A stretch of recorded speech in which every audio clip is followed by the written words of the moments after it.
Hi, welcome, friends. The What's Right show is on. Yes, happy Tuesday. Sam Mirejovsky here behind the What's Right microphone, better known as Nevada's favorite recovering Californian. That's me. Sam@whatsrightshow.com is my email. Email me during the program. I do check my email and will respond as best as I can, particularly if it's topical. I will talk about it on air. Now, I didn't get much to this story last week when it was unfolding, and I don't want too much time to pass before I address it. But I'm sure some of you have heard that the party that was promoted quite heavily by Elon Musk, Donald Trump, and others here in the U.S., a party in Germany called AfD, a political party, was just declared, not banned, but designated as an extremist entity. And this allows the German government to dispatch its intelligence services. So think the kind of the John Brennan people that we have here in the U.S., the CIA, FBI, whatever units, corresponding entities in Germany that exist against this party. They want to monitor a party's activity. They're going to spy, essentially. The government is going to spy on this party. Now, why is this a big deal? Because, of course, we live in the era where globalists, left-wing liberal globalists, who are themselves in death throes, are desperately trying to cling to power. And we saw that here in the U.S. over the last 4 years, did we not? We saw how grandmas who were waved in by Capitol Police into the Capitol roamed through the rotunda, came back out, didn't harm a fly, and were then raided by FBI agents and hauled off into prison. Many of them, all of them, they could get their hands on, all in the name of stopping Donald Trump. Donald Trump himself, the then former president, his home raided, his personal apartment residence that he shares with his wife and with his kid, Barron, rifled by FBI agents, and the message was clear. The message was, the establishment wants you gone. Why did they do it? See, this was always, a lot of people right now still talk about January 6th, talk about the fallout, talk about all the unconstitutional things that were done, Jack Smith's abuse of power, collusion between the so-called independent prosecutor, right, Jack Smith, and, of course, Joe Biden's administration. But what was it all about? Would they have done something like this to Trump if he had been thoroughly discredited at the polls, if he had lost the election by a landslide, if his movement had been completely rejected? Because the obvious answer is no, not at all. They wouldn't have wasted their breath, their time, their energy, their efforts, all of which were instead sunk into this project of going after Trump. Because Trump was popular. Trump was a threat. Now, Germany just had an election, and the AfD came in second. They are now polling in first place. And just as those poll results came in, guess what these German politicians eager to hold on to their power did? Yep, they are going to dispatch the same type of lawfare against this popular party that was dispatched against Trump. So I'm pointing this out. You know, right now here in our own country, the Democratic Party is out of power. They don't have the White House, they don't have the Senate, they don't have the House of Representatives, and all they really have is a handful of judges. And look at how much damage they're wreaking on our democracy with these I mean, they literally just have a few courtrooms across America and are still able to bring the country to an absolute halt. Just imagine what would happen if these people get into power again. It's a cautionary tale for Republicans, for conservatives. There are many, excuse me there, had to use the cough button. There are many Republicans who, of course, think that we should play nice and gentle.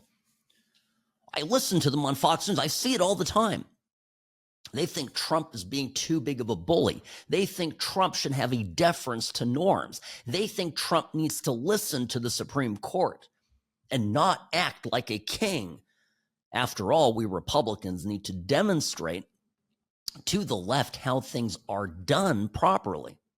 But the reality is, folks, the reality is that if the left, who is busy chastising Trump at every turn for acting like a dictator, if the left were in power and had their way, if the left could, as Donald Trump has often reminded us, Barack Obama wanting to dispense with that pesky Constitution thing, if the Democrats could truly do that, they would absolutely outlaw MAGA. They believe to their core that MAGA is an extremist political movement.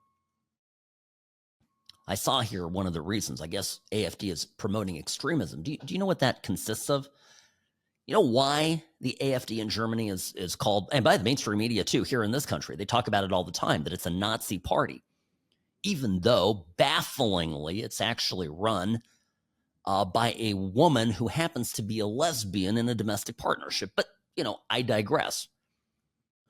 It's because the AfD has taken a strong position on Islam.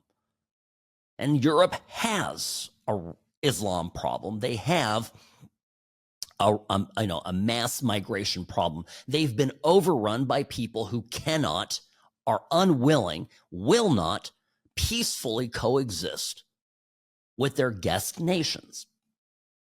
And this is a problem in host nations, I should say. It's a problem in Germany. It's a problem in Norway. It's a problem in Sweden, Netherlands, everywhere it's tried. It's a Pollyannish thinking that somehow this coexistence will happen. So this is one party that comes out and says it, but a lot of Americans aren't caught up in what's going on in Europe, but and you don't even need to necessarily go and do a deep dive in it. All you need to know is that the same media organs that are telling you that this party in Germany is radical and should be outlawed are also the same media organs that believe that Donald Trump is a convicted felon, ought to have been put in jail instead of the White House, and that MAGA itself is a dangerous, subversive, anti-democratic political movement. I view all of this, Robbie, as tremendously good news. I remember, and we'll get into this a little bit after the break, I remember well going through the period of Eastern Bloc revolutions when the Berlin Wall fell and regimes in the Eastern Bloc and the Warsaw Pact nations crumbled under the weight of their own, bureaucracy, of course, but stifling lack of freedom. These regimes all went into late stage, end of life care at the point in time when they began really cracking down on their citizens. You look at this with Honecker. So there's some parallels to the past. Of course, none of this would be admitted today by the leftists. So I got to take a quick break, and I want to give this some time because we have to understand what we're up against. We can't just conform to norms. We have to now. Trump has 3.5 years plus. The clock is ticking. There's stuff to be done, and it has to happen now. Sam Mirejovsky, News Talk 840 KXNT. The What's Right show is brought to you by Sam & Ash Injury Law. In a crash, call Sam & Ash 702-820-1234 because you deserve what's right.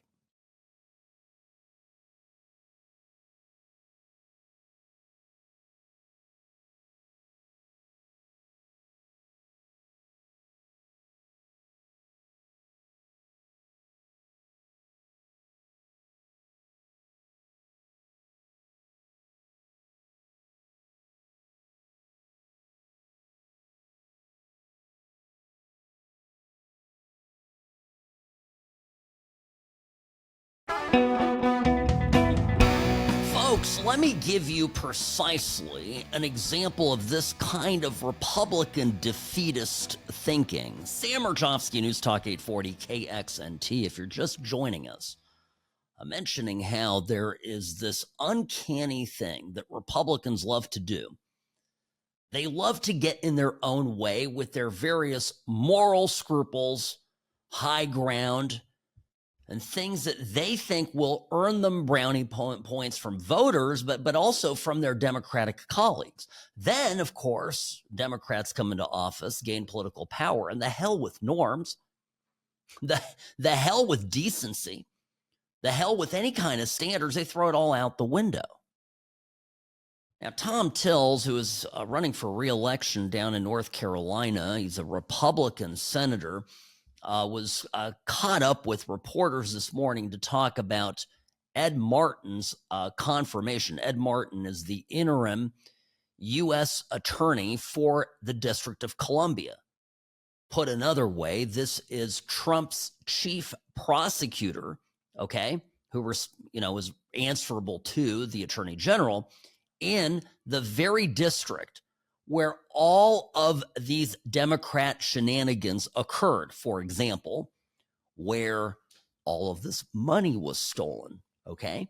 We have a major problem.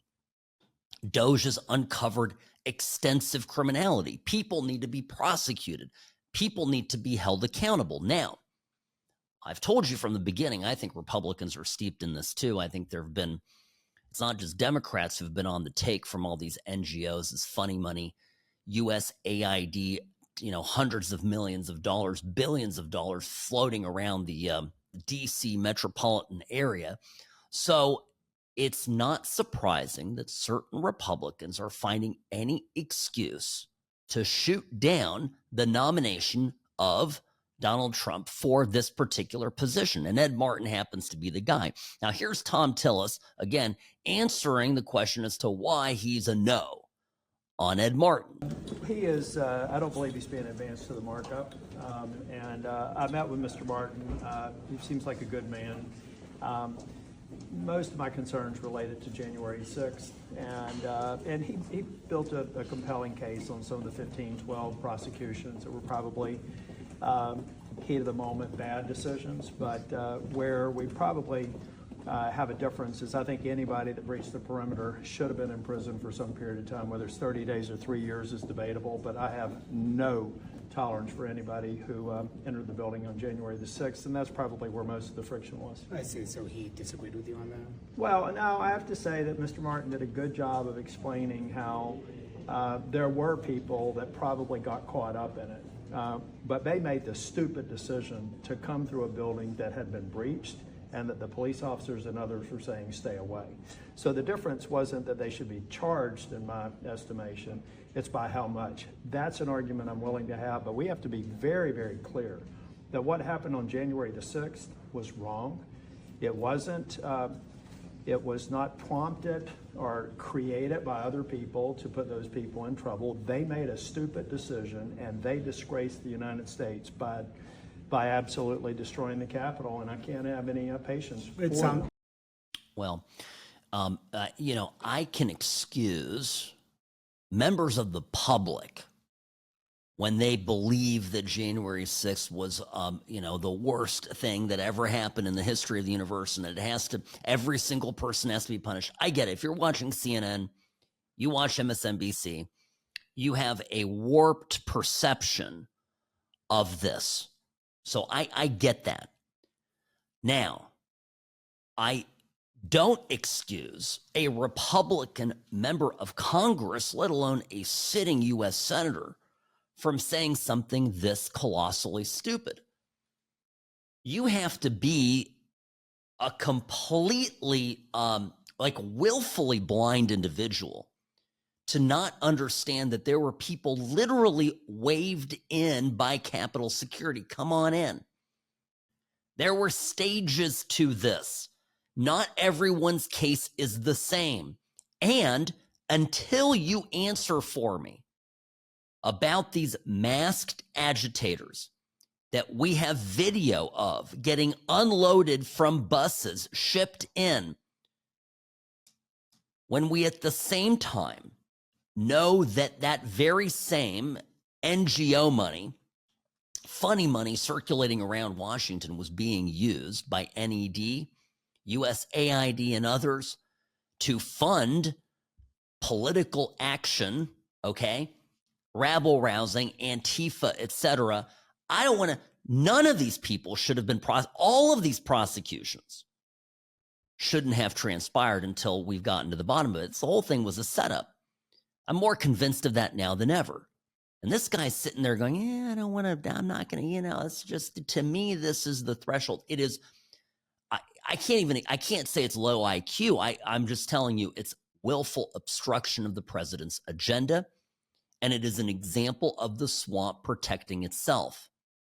These are the Republicans that ought to be chased out of the Republican Party as quickly as possible. So again, whether this is simply, just defeatist thinking, well, this is beneath the pale. I'm not gonna let this guy get, this is a guy who probably voted for Rachel Levine to be Health and Human Services Secretary. This is a guy that voted for and rubber stamped all sorts of crazy Democrat leftist policies because, well, this is not my place. We're just going to go along and get along. Or even more nefarious, this is one of many Republicans right now who's beginning to get very nervous about the prospects of a change agent coming to D.C. and starting to hold people accountable for outright fraud. A lot of people had their hand in the till.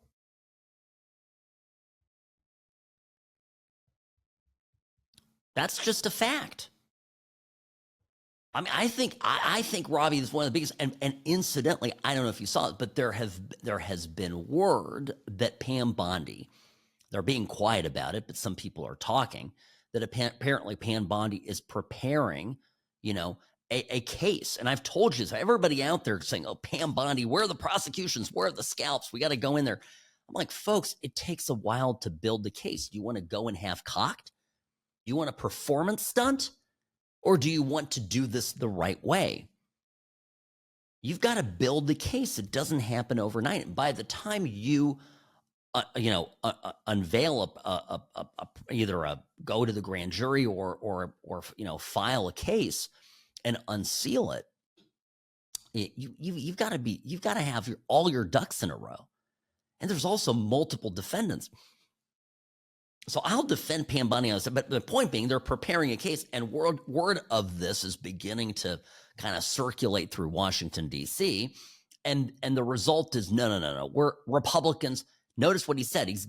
This guy's not going to get out of committee. He's not getting out of markup. He's not even going to the floor of the Senate. That's how much even Republicans are willing to obstruct Trump's agenda in Washington to prevent the DOJ from holding people accountable. They know it's going to come to them. Now, by the way, if Markey doesn't get confirmed, and if we don't get a confirmation in, guess who gets to fill that vacancy? The chief judge of the District Court of D.C., which happens to be James Boasberg, the same bozo that has been stopping Trump at every turn. This is the guy, the bald guy, in D.C., who has that menacing look on his face, who is absolutely TDS inflicted to the nth degree. This is what we've got. Washington hasn't really been on our side for a long time. And the only this is what also gets me, Robbie. Can I just say this too? On January 6th, suddenly members of Congress who are generally very well protected, ensconced in various, benefits that are not available to you and I, who have been apathetic as to the last 4 years of Joe Biden opening the country up to all sorts of godforsaken criminals that, well, they had no problem with that. They didn't stop any of that from happening. But when their precious little Capitol building had a few chiropractors run through it, grandmas, I mean, that was it. That was the end of it, right? So it's just, to me, that's just a funny thing to note. Sam Mirejovsky, News Talk 840, KXNT. Be right back.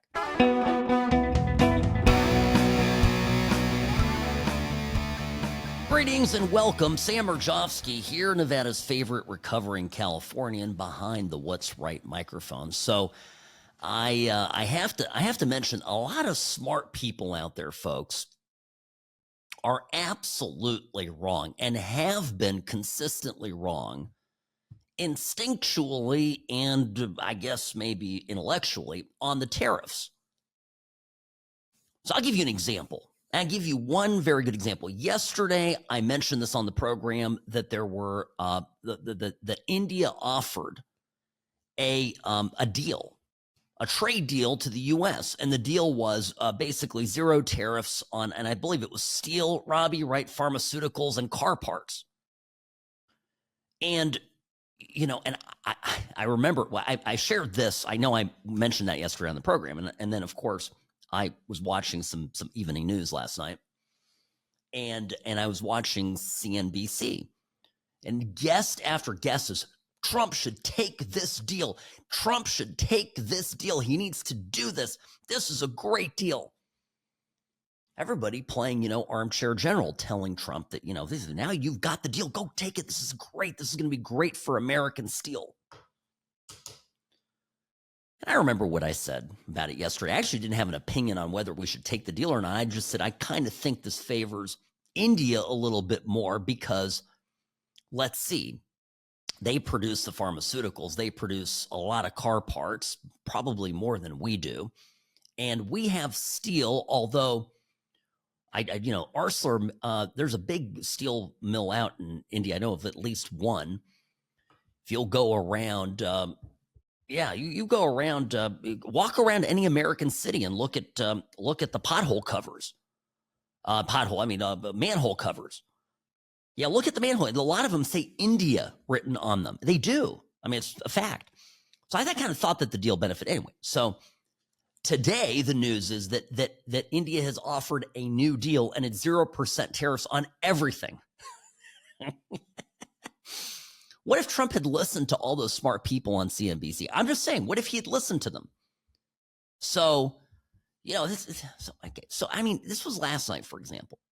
Bill Ackman, who is a billionaire investor, super smart guy, and Bill, by the way, has been right about a lot of things, but he certainly is somebody who is very, very careful when it comes to the trade war. He just doesn't like it at all. Here's what Ackman was, when asked by Andrew Ross Sorkin on CNBC Squawk Box, what he expects in the next 6 months. Very interesting stuff. Have a listen. What do I expect over the next 6 months? I expect that the war in Ukraine, Russia, has a pretty high probability of being resolved. I think there's some kind of resolution in the Middle East with Iran, either a deal or Israel and the United States take out their capability of producing nuclear weapons. You do? That would be, by the way, a very big deal. Very big deal. Whether it's 6 months, 9 months, potentially by the end of the year. I think those are well within the realm of possibility. I don't think we're going to wait around a lot longer to deal with Iran. It's got to be dealt with in one way or another. That's going to bring down geopolitical risk, in my view, in a very significant way. By the way, it could also increase risk if it doesn't go right. Could. Okay. I'm being an optimist. Okay. Okay, and I do think, I think Putin would like to end the war. I think Zelensky would like to end the war. I think Israel would like to deal with the nuclear threat. I think the entire world would like to deal with Iran's nuclear threat. So I think that's obviously a big positive. Now, I don't know, by the way, how right he is on Iran. I certainly think that there is a robust internal discussion going on inside the White House right now among various players. All of them, I think, are dancing around this issue because I think, obviously a nuclear strike, well, not a nuclear strike, a conventional strike against Iran to take out its nuclear capabilities could launch the world into a war, a global war. It could really kick things off. So I think, more of a policy of boxing I ran in, but again, I don't know. So on the subject of inflation and tariffs, here's how the conversation continued. I think inflation has largely been wrung out of the economy, right? Price of eggs. I think the price of energy is coming down, and it's going to stay down. And I think, obviously very, very good for the economy. Well, how do you think about tariffs impacting potentially inflation? So I think tariffs, where they ultimately get resolved, will increase the cost of some, by a percent of some products. But it's not like inflation that will compound. It's more like a one-time reset, and then we won't have meaningful inflation from there. And I think that's a backdrop in which the Federal Reserve, toward the end of the year, could start. You could have a few kind of rate cuts. He says, I think tariffs, where they ultimately get resolved, will increase the cost of some by a percent of some products, but it's not like inflation that will compound. It's a guy who was really hostile to tariffs at one point. What does he mean by this, by the way? You know how certain goods, all goods, basically, your breadbasket of goods, every time you went to the grocery store, every quarter, you went to Ralph's, you went to Albertsons, Stater Brothers, wherever, all of a sudden, every month, the same things that you bought got more and more expensive under Biden. It just kept snowballing. Tariffs, to the extent that they trickle down to the customer, is a one-time hit. And then, of course, there is a market adjustment that has the same, and Ackman doesn't get into this, there is the same pressure, downward pressure on price that is on inflation when you have you're in a contracting economy, when the pain of the government spending that isn't happening anymore goes away. Right? That pulls everything down. Let me explain this in plain English. A company can't just charge whatever the hell they want for a product. I mean, they can, they're free to. I believe that's how the economy ought to work, right? You have the freedom to set your price. Anything other than that is communism, price controls. But if you set the price of a product too high, nobody buys the product and you go out of business. Pricing in a capitalist economy is one of the most interesting things, and it's entirely driven by consumer psychology. That's what it is. And consumers are, they're still spending, but they're spending carefully because after 4 years of Joe Biden, they are out of cash. They're out of credit. They're cooked. And this is a problem. But it's one that will begin to work itself out because, conversely, right, one thing that tariffs promise to do is revitalize the economy, the workers' economy in the U.S., the working class, blue-collar economy. Those people need money. When they have money, they will spend money. When they spend money, they will buy goods and services here in the U.S. that in turn will be able to sell more of their product, and companies on Main Street and even Wall Street will over time make more and more money. And it's onshore. It's an economy that is ours instead of being globally dependent. Gosh forbid another pandemic breakout and China decides to shut everything down, or we get into a war with China and all of a sudden we can't get toilet paper and or vital medications, semiconductors, and other bits of indispensable technology. We cannot be this dependent on the Chi-Com. So the people are dancing around this. And then, of course, Bill Ackman gets to the idea of China. What about the Chinese? And that's, listen to what he has to say. The right thing to do, in my view, is we pause on China. Let's give it a little more time. Maybe it's 180 days because we're going to be busy here. What that does is it stabilizes the risk to the U.S. economy and small businesses around the country. But China is now highly incentivized to make a deal. Why? Because of the shock of 145% and the potential for high tariffs against China. Every company that's producing in China and selling into the U.S. is moving their supply chains elsewhere. The longer the tariffs persist and unfair trading practices persist against China, the longer they take to make a deal, the greater the risk to China is they lose all those businesses. And so the dynamic now is not, in my view, ideally favorable for the U.S. because there's economic pressure on the U.S. as a result of China tariffs. You pause for 180 days, the economic pressure comes off us, but it persists on China because of everyone leaving. And I think I'd like for us to get to that dynamic as quickly as possible. Well, I just mentioned yesterday that China stopped reporting on basic key data like soybean production and the amount of, the number of acres of real estate sold and other metrics that they had for years made public, all because those numbers are likely tanking and show a disastrous effect that Trump's trade war has on them.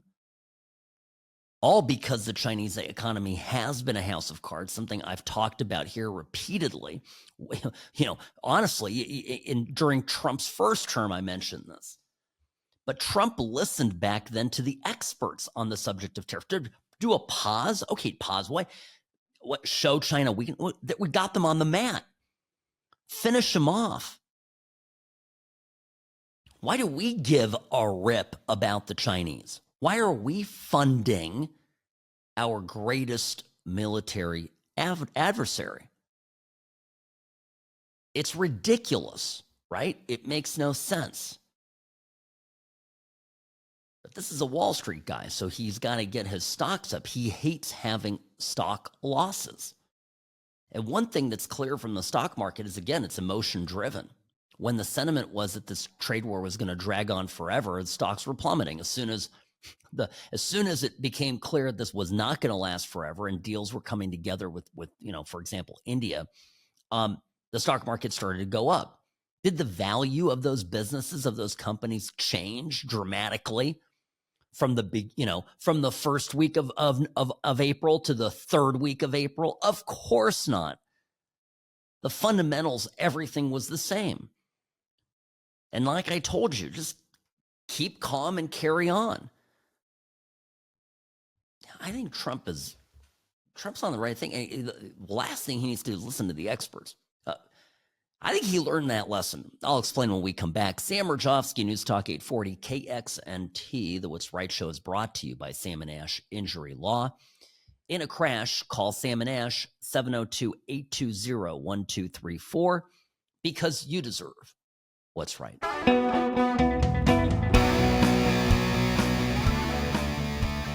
I'm not saying war with Iran isn't going to happen, Robbie. I'm not saying that. I'm just saying that it's not a given done deal the way Bill Ackman thinks it is. Sam Mirejovsky, News Talk 840, KXNT. The trouble with trusting experts, the Democrats do this.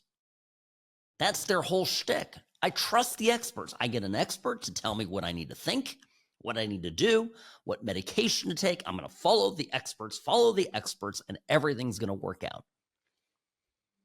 In his first term, Trump trusted the COVID experts, and he lost the presidency. It's as simple as that. He learned his lesson. You don't listen to half these people. He has to trust his instincts. And I know this in business. Let me tell you, folks, all the times where I have people, even people I like, even people I respect, give me advice. Sam, you should do it this way. You should do it that way. Okay. Is it your money on the line? No. So ultimately, I have to be the one. The buck stops with me. It's my money. I have to trust my gut. I've done well in life. So, it's just, I very much relate to Trump in this particular way. Now, by the way, you saw the announcement this morning. Trump in one of his press conferences in the Oval Office, he's sitting in the chair there by the fireplace, and he announces that the Houthis called and they're like, "Stop bombing us! Stop bombing us!" Listen. We had some very good news last night. The Houthis have announced that they are not, or they've announced to us at least, that they don't want to fight anymore. They just don't want to fight. And we will honor that. And we will stop the bombings. and they have capitulated. But more importantly, we will take their word. They say they will not be blowing up ships anymore, and that's what the purpose of what we were doing. So that's just news. We just found out about that. So I think that's very, very positive. They were knocking out a lot of ships going, as you know, sailing beautifully down the various seas. This is so Trump. It wasn't just the canal. It was a lot of other places. And I will accept their word, and we are going to stop the bombing of the Houthis, effective immediately. And Marco, you'll let everybody know that. Why is he announcing this? Well, it's a victory, of course. But what's another reason for announcing this? For all of you that think that there's imminent war with Iran, and there could be. I'm not prognosticating here. I'm just telling you how conventional wisdom, is not always right. That Mark Levin is a brilliant man, but he has such a hard-on for, bombing the hell out of Iran that he can't see straight. Well, because Yemen, the Houthis in Yemen, certainly a proxy fighting force on behalf of Iran. This was the last hurrah of the Iranian regime. Let's go through the list. Well, Hamas did a little thing on October 7th, and, FAFO, Hamas ain't doing so great. Then Hezbollah shows up, like, hey, we want to join the party. Let's go. Well, they got paged. Now they're all hobbling around, legless and handless, fingerless wonders. Okay. Then the Houthis joined the fight with their ridiculous little videos that was giving me, the Baghdad Bob vibes. Oh, we took out the USS Eisenhower. Now they're calling, going, oh, please, Mr. Trump, stop the bombs. So what's Iran going to do? Iran, whatever. What are they going to do now? Now, everybody's sort of out of the fight, and America looks at Iran. Israel looks at Iran. Hell, I'm pretty certain that the Saudis are looking at Iran and are going, you have 10 days to cut your nuclear facilities, done, inspectors in, or the regime is over. We're going to turn you into a parking lot. And we're not distracted with any Houthi nonsense over here. We've done that. Look, we just showed you what we did to Yemen. That could be you. I mean, you can get a lot done with the threat. You just have to convince your adversary that you're willing to carry through on it. This is the fundamental problem of the Biden years. They trusted the experts on everything. So there was, we're going to figure this out. We got all the top people from Harvard and from George Washington University and from Columbia and all these woke liberal fanatics giving us advice on what to do in the Middle East. So they, of course, messed everything up. And then there was no stick, right? Lloyd Austin, Mr. Face Shield and Mask, holding the little military, review parade, walking around looking like, Darth Vader meets Outbreak. No. This whole thing was a clown. Nobody took that seriously, folks. I'm just a lawyer with the microphone here. But I'm telling you, observationally, who would take that seriously? Now, did you see the bombing last night out of Yemen, Robbie? Did you see what happened to their port? Did you see it? It looked like hell. The whole thing, their major port in the Red Sea that was a launching point for all their little pirate vessels, done. I don't know how the Israelis and Americans did it, but they made water burn. A disaster. So I woke up this morning and they were like, oh, yeah, mercy, mercy, mercy, peace. Wave the little white flag. Does that mean that the Houthis stopped being belligerent? No. But you see what Trump did? Totally the opposite of what Karl Rove, okay, and Rumsfeld and Bush would have done. Bush, neocons instinctually now would want to come in and go rebuild Yemen. We're going to invade. We're going to... No, let them sort it out. Fine, it was a hostile regime. We know they're hostile. We've just shown them what happens if they mess with Americans. I fear having another president like Joe Biden because we will not ever be as safe as we are right now as Americans around the world with Donald Trump as president. These are just, I'm just spitting facts here. These are, you can't, it's not even debatable. So I'm just telling you, this is how it's done. He's doing it exactly correctly. And you get Bill Ackman going, oh, we're going to have probably, an invasion of Iran. We're going to have it could happen. Also might not. Sam Mirejovsky, News Talk 840, KXNT. Be right back, folks. Oh, I want to talk about the Met Gala. Robbie, remind me.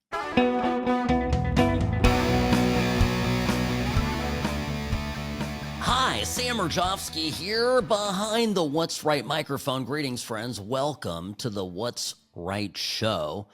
Now, before we get back to politics, well, this is politics, and it's in the news, and because we are a political, news-driven program, and because it's my show, we get to talk about what I want to talk about, and particularly things that are newsworthy. So, last night in New York City, something happened that nobody, well, not you or I, really care about, and that is the Met Gala.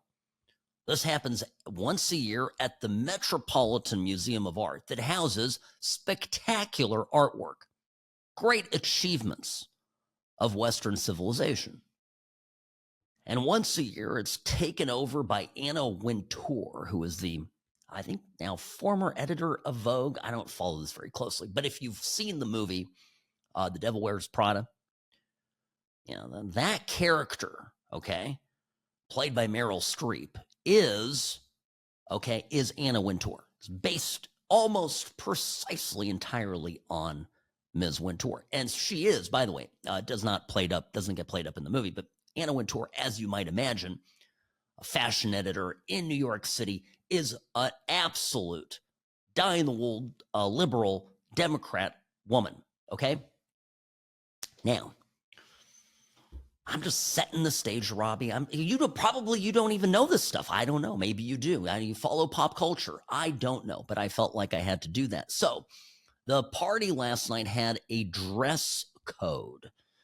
It had a theme. I think call it themes and parties, which, by the way, side note, Robbie, I absolutely detest going to parties where they tell me how to dress. If you want me to come to a party, invite me to your gosh damn party. Okay?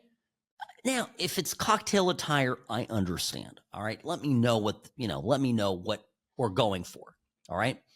Even tell me it's black tie. I don't do costumes. And I don't do theming. I am not part of your cosplay. And if I can just tell you, this is a thing that the rich do.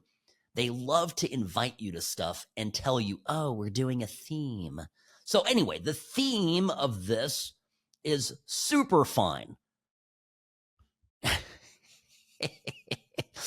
Super fine. I had to look at tailoring black style. So dumb me. I thought, Robbie, when I read that black style, I thought like color black. No, black fashion. Oh, well, dear me. Black fashion, fine. So what did so then I thought, well, it's, I guess, black dandyism.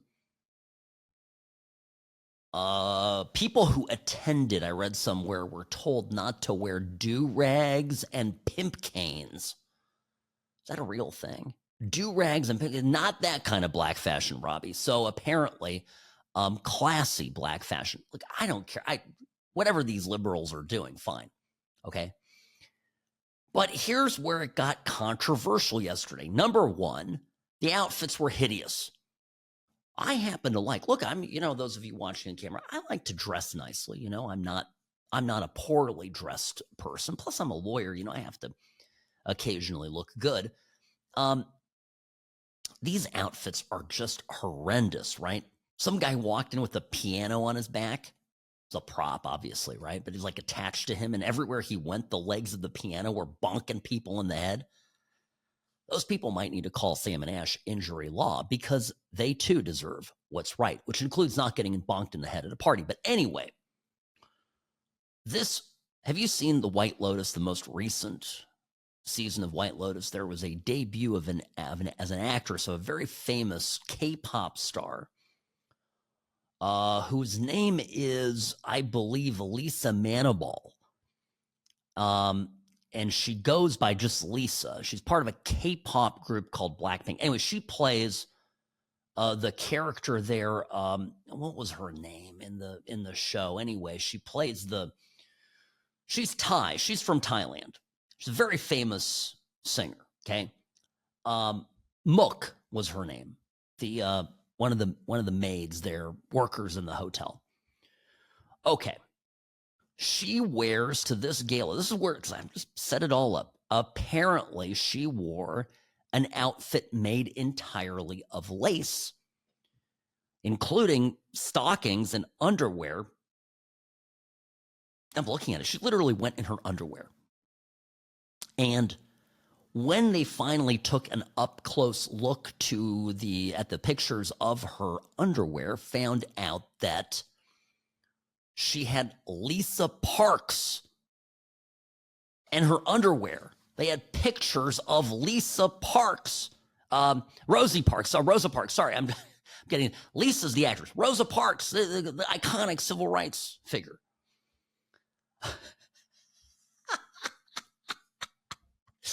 Everybody's melting down.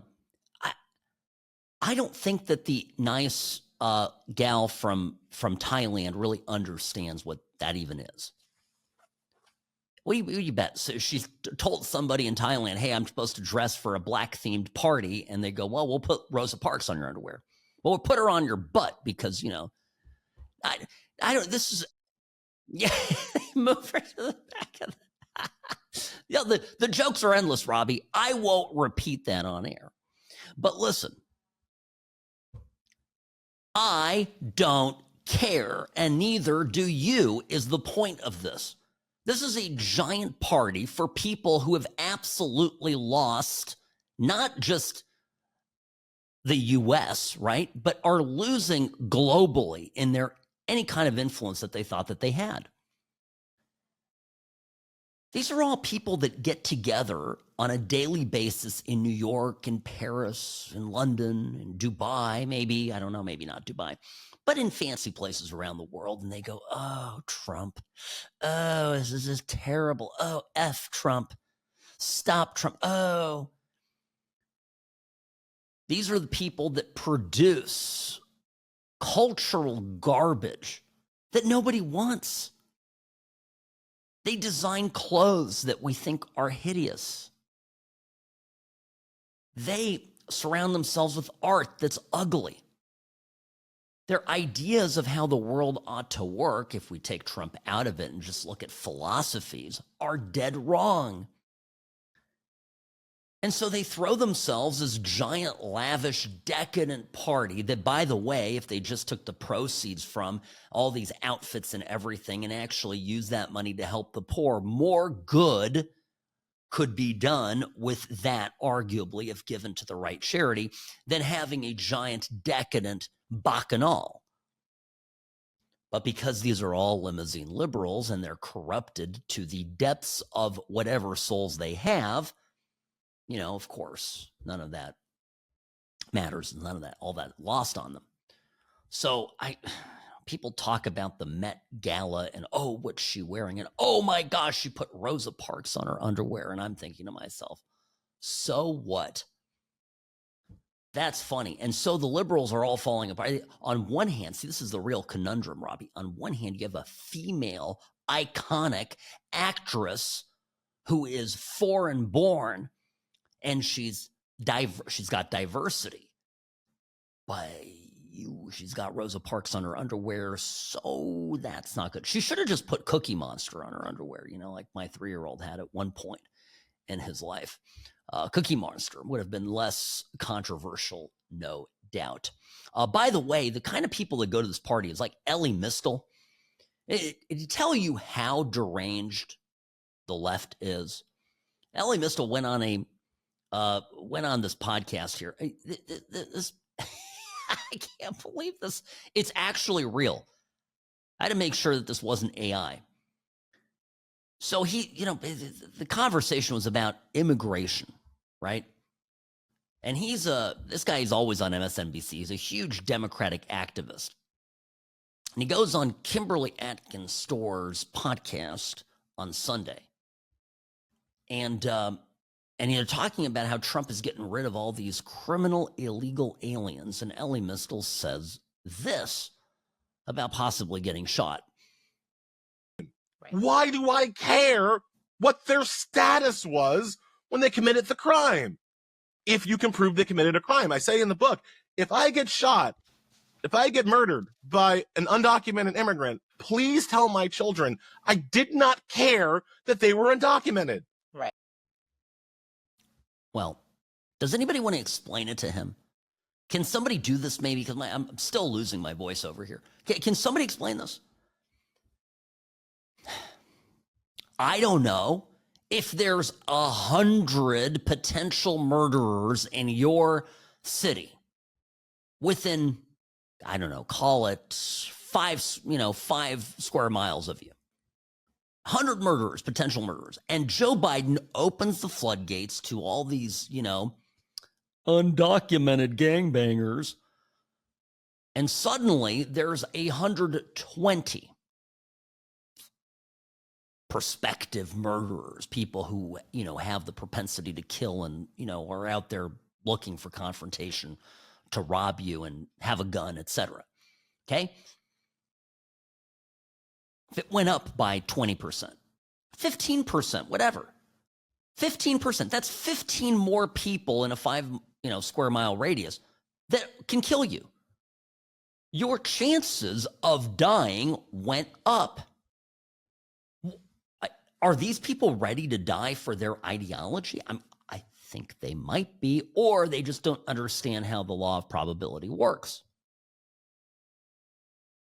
Listen, you cannot reason with this level of ideology, right? This ideological fervor. These people are nuts.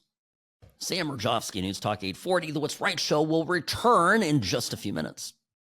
The Sam and Ash team, they wanted me to have the best care. They had my interests at heart. I have an enormous amount of gratitude. I cannot say enough thank you.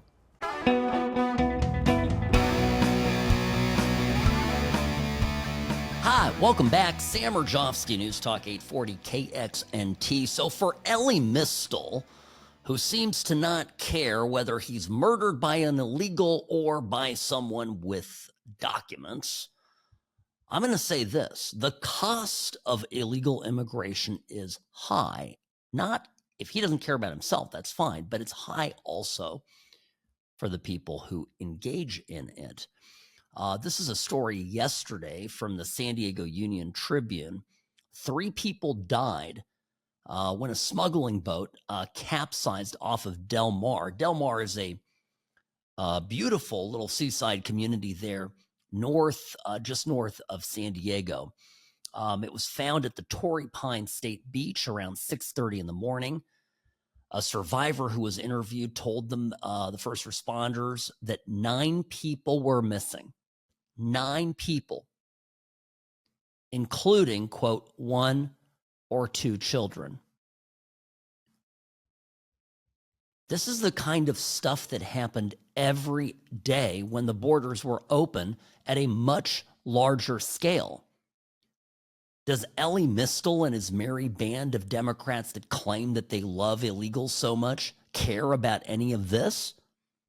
Well, remember that arrest of the judge who was hiding, basically allowed for a illegal immigrant to escape her courtroom.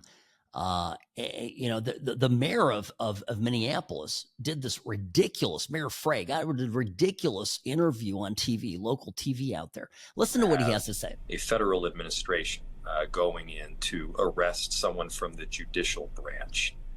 We've got a separation of powers, and that separation is there for a very important reason. You know, legislatures pass laws, the executive branch carries those laws out, the judicial branch interprets those laws. And when someone who is in charge of interpreting law is arrested by a federal administration, this is no small deal. We need to be very keenly aware of what's happening around us right now, because this is not a partisan issue. This kind of thing can be a threat to the whole republic. And so, yeah, of course, it's very concerning. And in Minneapolis, again, in Minneapolis, Listen to this part. we care about our neighbors. These are people that have lived here in many cases for decades. These are residents. They work here. They got kids here, and here they're not illegal aliens. They are our neighbors, and we care about them. Love them. These are our neighbors. We care about them. We love them. Do you notice how much care and loving they have for illegals? The Democrats, I mean. They care about having people there that boost their numbers in Congress or proportional representation numbers. That's all it is. They care about having people that they can support on state money so that they have reliable voters, people who are dependent on the government. That's what they love. And they don't care how many of them drown, how many kids get suffocated in trailers getting into the country. They don't even care enough to go to Congress and do this through the front door. Why not just legally open up the country to whoever comes here? It wasn't that long ago that the Democrats had enough political power in Washington, the White House, Congress, together, could have done this, could have gotten something like that through. But they want it to be illegal immigration. They want these people to live in these shadows. They want them to be precluded from being full functioning members inside of society so that they need government support. It's precisely why when Biden opened the borders to illegal immigrants during his term in office, that he immediately deployed enormous resources, raiding the budget of FEMA even, to pay these people upwards of $10,000 per person. Little bonus money just to get them into the country. And then, of course, when it came time to helping the people of Western North Carolina after the hurricane, they didn't have any money for that. This stuff is really, really sad and really despicable. And, and by the way, CNN is so despicable on this. They actually on Sunday interviewed, a cartel member. Now he's doing this interview in Spanish. They've kindly obstructed the view of his face and masked his voice so you can't make out who this person is. And they try to get this cartel member to talk crap on Trump. This was fantastic. This is the depths of despair amongst journalists in the U.S. now. So here, let me play the clip, and I'll read for you the translations, the subtitles here of what the person is saying. According to the Trump administration, you are a terrorist. I mean, the cartels have been labeled a foreign terrorist organization. What do you make of that? Well, the situation is ugly, but we have to eat. What's your message to Donald Trump if he's watching this? My respect. He's looking out for his people. But the problem is the consumers are in the United States. If there weren't any consumers, we would stop. Meaning there's a demand for drugs. Well, it's very simple, right? That's why the drug war is many ways futile. But again, that's the one thing. That's a drug war, and we're talking about human smuggling. That can be made much harder. And by the way, all of this tough enforcement, picking people up off the streets, rounding them up, deporting them, unceremoniously, is, I think, as I've mentioned before, a giant unwelcome mat being put out there. And if you're in Guatemala, you're thinking, hey, I was, maybe thinking about coming to the U.S. I'm going to get away with it, et cetera, et cetera. When you see that kind of enforcement going on in the U.S., what does it make you want to do? I think the answer is not go in the first place. And any family that is dissuaded from making the perilous journey where death is a very real option, it's a good thing. And this tragedy in San Diego is huge. I mean, in 22, there was, remember that trailer? 53 migrants, including children, suffocated to death in 170-degree heat. One boy, according to the words of a survivor, his last words were, "Daddy, Daddy, I'm dying." But the Democrats wanted that to continue. They consider that to be the humane thing. And they're willing to go to jail to make it happen. Even judges are willing to go to jail. They're heroes fighting for illegals dying to get to the U.S. Change the law. If you don't like it, change the law. Of course, they don't want to do that. Sam Mirejovsky, News Talk 840. Be back in a moment.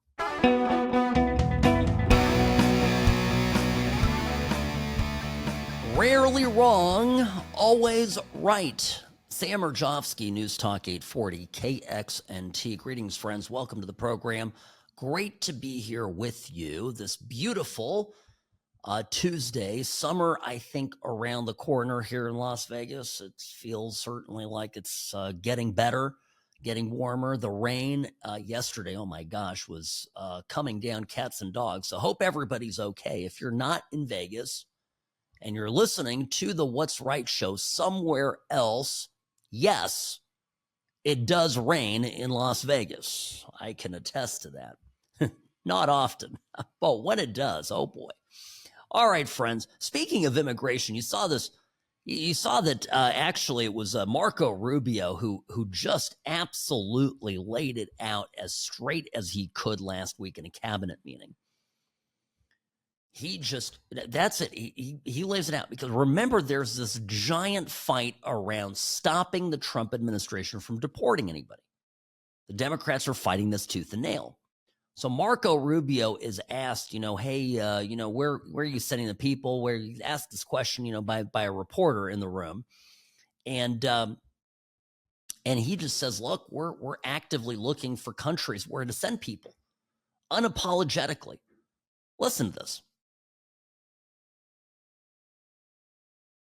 Say this unapologetically, we are actively searching for other countries to take people from third countries. So we are actively, not just El Salvador, we are working with other countries to say, we want to send you some of the most despicable human beings to your countries. Will you do that as a favor to us? And the further away from America, the better, so they can't come back across the border. I'm not apologetic about it. We are doing that. The president was elected to keep America safe and to get rid of a bunch of perverts and pedophiles and child rapists out of our country.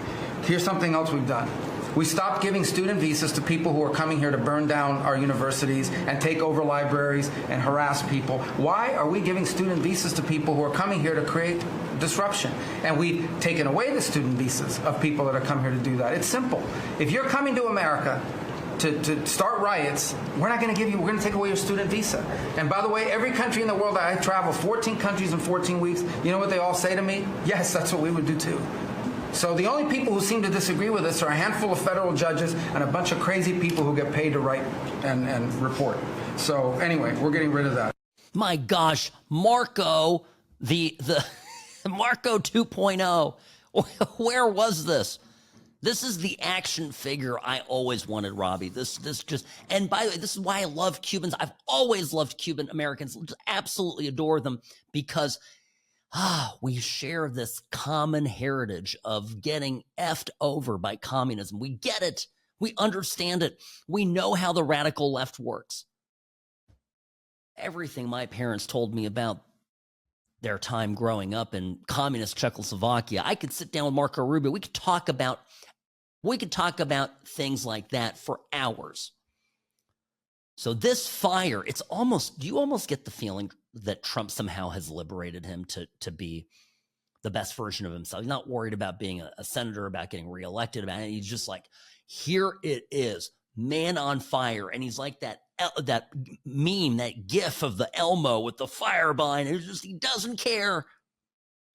And by the way, you know who's going to win all of this? You know who's going to win? Trump is going to win. And everybody that gets behind Trump, you know, it's getting so bad for the left, folks, that even MSNBC has to admit that Trump is legally in the right on these deportations. Blink and you missed it. Because this literally went down.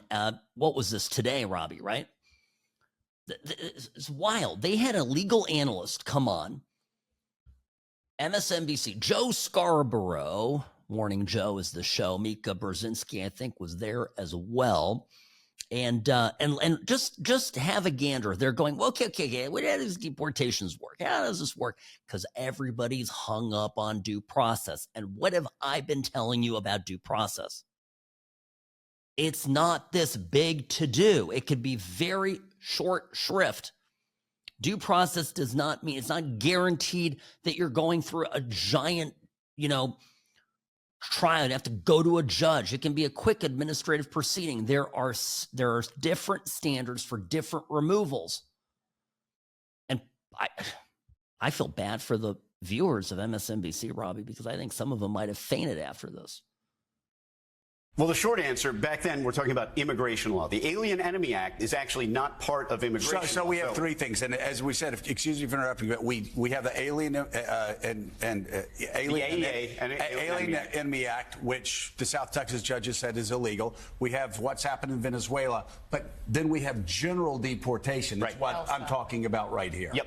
So federal law allows for even broader and speedy removal than has been used in the past. And expedited removal, as you talked about, allows for summary removal. That means no entitlement even to a hearing, possibly within 24 hours. It hasn't been used as broadly as, say, the Trump administration might want to use it, but under the statute, it is permissible to remove aliens who arrive at the border and even those who have been here for 2 years, although that 2-year provision you talked about is the lesser used in practice. But just because it isn't used very often doesn't mean it's not a part of federal law that can be used. And it will be used because it's permitted under federal law. The Congress, in its infinite wisdom, decided that aliens who arrive at the border, and they define people who arrive at the border as people who have even been here 2 years, if they have fraudulent documents, if they don't have sufficient documents, they can be removed in an expedited fashion unless they seek asylum. So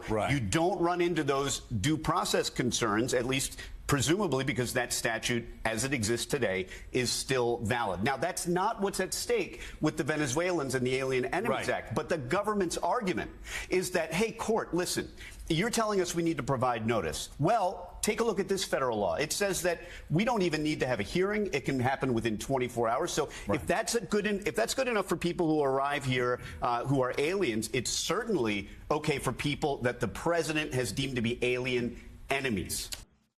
And what have okay, wow. So now it's gotten to the point where you're going to hear things on MSNBC that you were hearing on my show months ago. But at least it's getting there, right? And one thing that Danny Savalos, who's the expert here talking about this, doesn't say, and it's very important, that constitutionally, the courts really can't do very much when the president is acting according to a federal law. When the executive branch of government does something, and whatever it is that it does is sanctioned, is permitted under federal law, the unity between the executive and the legislative branch working together, it literally, that can't be broken very easily at all by the courts. It's kind of a con law 101. All right. The president the presidential power at that point is at its absolute zenith. I'm telling you, Trump's going to win all this. These Boasberg judges, all these clowns are going to end up on their ass on this. You know, and this why I think Trump needs to just continue doing it. Just do it.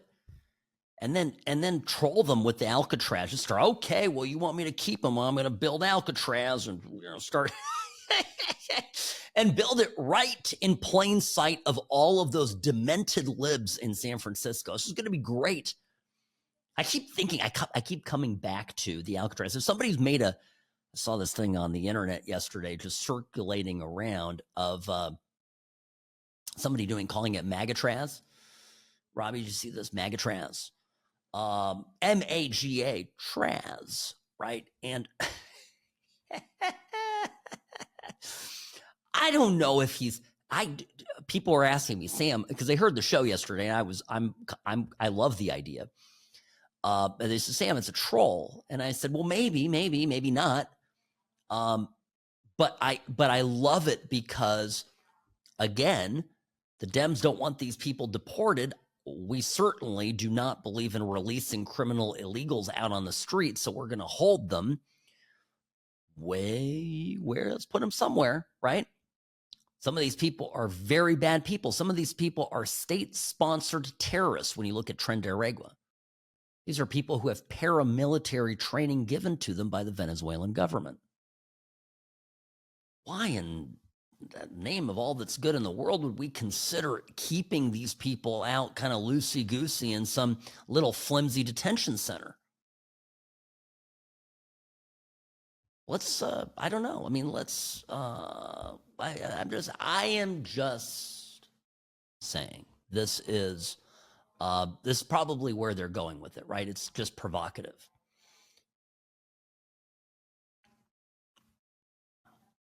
So anyway, I'm pointing all this out. It's interesting stuff. And this is a fight that Trump is winning.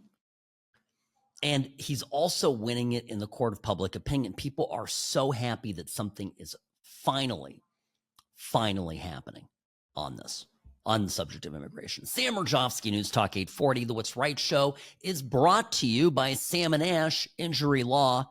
In a crash, call Sam and Ash 702-820-1234 because you deserve what's right.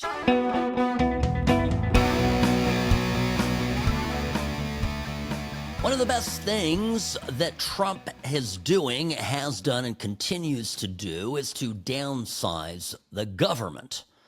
This we love, but it includes also downsizing the military in one key way. Sam Mirejovsky here, News Talk 840 KXNT. I know some of you are thinking probably, hey, we didn't vote for that. We wanted our military to get bigger and badder and more potent. We have a recruiting problem in the military. We need to fix that, which of course they're doing. And I think Pete Hegseth has certainly done a phenomenal job of turning around that problem. No, Pete Hegseth, with Trump's blessing, is going in and going after some of these flag officer posts that are just unnecessary. The military bloated at the top the same time that it was shrinking at the bottom. It's supposed to be the other way. So here, Pete Hegseth, Secretary of Defense, yesterday posted to social media a statement on this, what his intentions are, and I think he's spot on. We're back with more DOD reforms. This one is General and Flag Officer Reductions. That's the official title. My title is Less Generals, More GIs. It's a historic one, and it's in keeping with President Trump's commitment to achieving peace through strength. We're going to shift resources from bloated headquarters elements to our warfighters. Let's take a bit of a trip down memory lane. In history, when we were fighting across the globe during World War II, we had a force that was 12 million strong. For that 12 million man element, we had 17 4- and 5-star generals.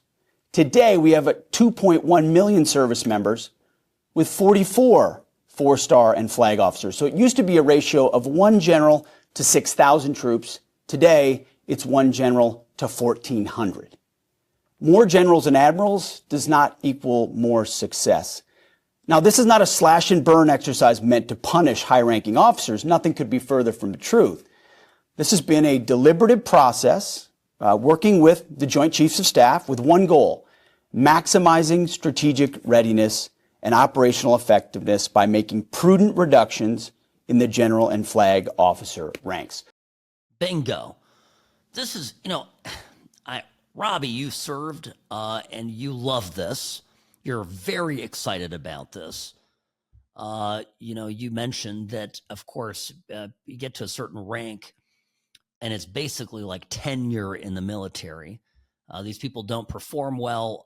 It's easier to promote them into less impactful positions, places where they can mess up, right? Where they can, not work and it has no impact. Get them out of your chain of command, etc. The same people that were running the military were also the same mentality, at least, has been running our public schools for the past 40 years. I mean, this is what it is, right? This is the Randy Weingardens of the DOD. Well, tell me I'm wrong, right? I mean, how many administrators do you have at Los Angeles Unified School District, Clark County School District per pupil?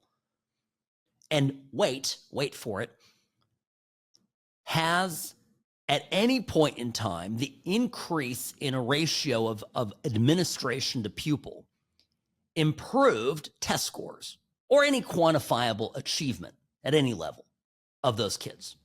Answer, of course, is no. So we have more admirals, we have more generals, we have lower battle readiness, we have troops that are out of shape, we've got men running around with vaginas and whatever, getting these surgeries done on the taxpayer dime, and then not being able to go out on the battlefield because they've got oozing wounds.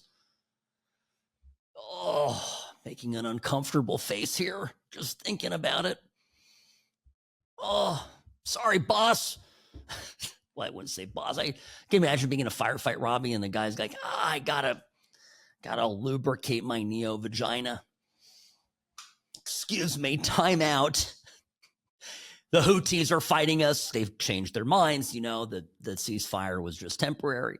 Now we send out the first transsexual battalion under Joe Biden. The whole thing's a comedy if it weren't so tragic. Okay, I'm just saying Hegseth's idea here is he's gonna downsize the bureaucracy, and we can invest it to the extent that it's a savings. It's great, or those are all big salaries.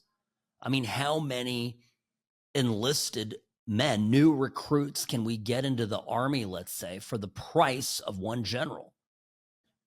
Salary, benefits, office supplies, driver, all the, whatever, all the stuff that comes with the position. It's not just one salary. I don't know. My guess is Robbie, a handful, right? Maybe 5, 6. I mean, I don't know. I'm just 3. I don't care. I mean, it's a good trade. Now we have an opportunity, once in a generation opportunity, to pump the military up with great patriots to restore its glory. And we're doing it at precisely the right time because, of course, we've got a lot of belligerents out there in the world who want to do us harm. And we're looking our enemy square in the eyes and we're going, we're watching you. Yeah, follow what we're going to say. We're up over here. We're remilitarizing. This isn't the military under Joe Biden. This isn't the military that, ate it in Afghanistan during the withdrawal. This isn't the military that stood idly by as the world has gone to hell. Okay? This is new sheriffs in town. We're doing things differently. It's so important. Now, I mentioned yesterday, talked about these Democrats who are absolutely losing their way. And the military is one of the ways that I think the Democratic Party absolutely hates the military, loathes the military, in fact, wants to reimagine the military as some sort of a woke peacekeeping operation, which is what Biden did to it functionally. And, Gavin Newsom did a BBC interview. Gavin Newsom wants to be president, okay? And, and he's going, I was talking to Alan Stock this morning, and, he's like, I don't know who's going to be the nominee. I can tell you, I think it's going to be Gavin Newsom.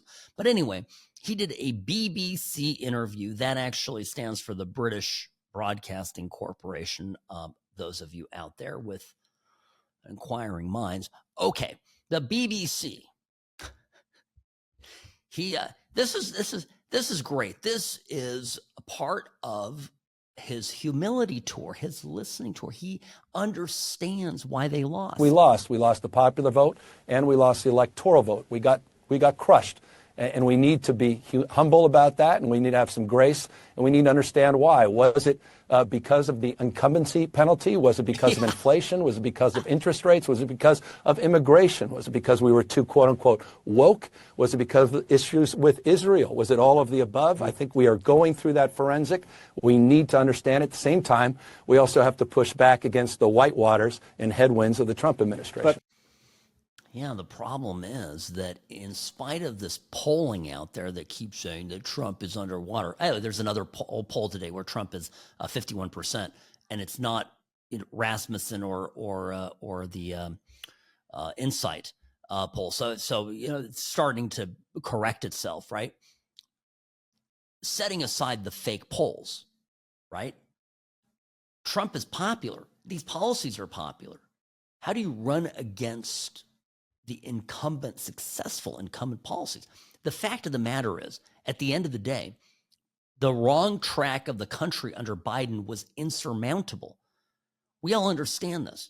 Democrat policies fail everywhere that they are enacted. The only successful Democrat presidents are ones that, pretend to be a little conservative. Fake it. That's what Gavin Newsom's going to do, mark my words. All right, folks, I'll see you tomorrow. Sam Mirejovsky, News Talk 840, KX.